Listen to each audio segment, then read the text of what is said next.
سلام دوستای عزیز، به کانال من خوش اومدین.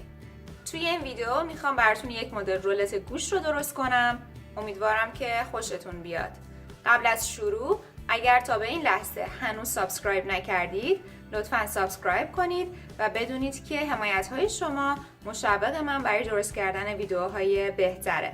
مواد لازم: گوشت چرخ کرده 300 گرم، قارچ 100 گرم، پیاز خرد شده 1 عدد کوچک، فلفل دلمه‌ای نگینی خرد شده 50 گرم، سیر خرد شده 1 حبه، ربع 1 قاشق غذاخوری، فلفل سبز تند 1 قاشق چایخوری، پنیر موتزارلا 1/4 پیمانه و نمک و فلفل به میزان لازم.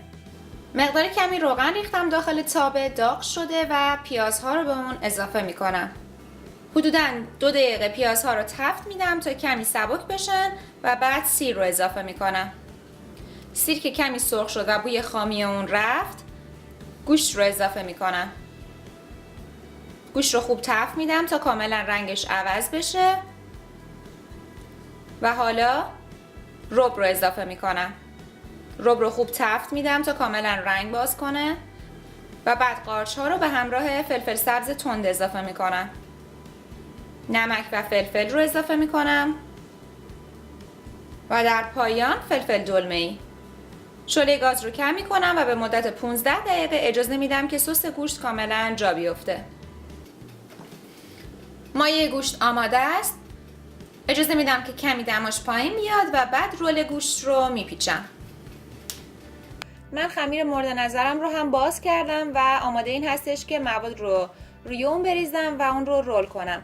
طرز تهیه این خمیر رو هم در یک ویدیو جداگانه تهیه کردم که لینک اون رو به این ویدیو براتون پیوست کردم.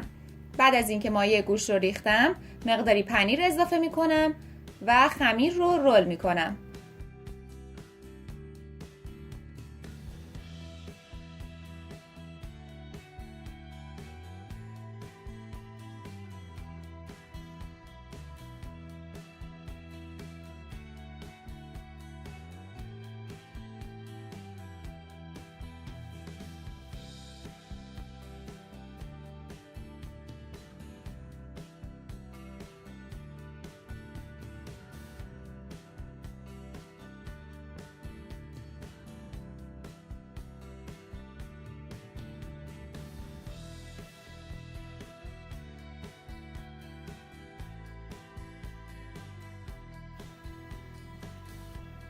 یک عدد تخم مرغ رو کاملا زدم و به کمک یک براش روی سطح رولت رو تخم مرغ میزنم.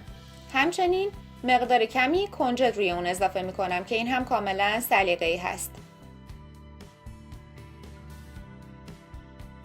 فر رو روی دمای 400 درجه فارنهایت تنظیم کردم و رولت رو به مدت 25 دقیقه داخل فر میذارم.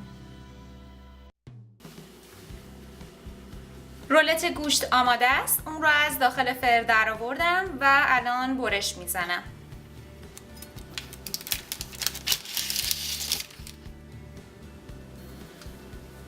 امیدوارم که از این ویدیو هم خوشتون اومده باشه و حتما این غذای خوشمزه و ساده رو درست کنید و لذت ببرید. همچنین خوشحال میشم که این ویدیو رو لایک کنید، به اشتراک بذارید و فراموش نکنید که سابسکرایب کنید.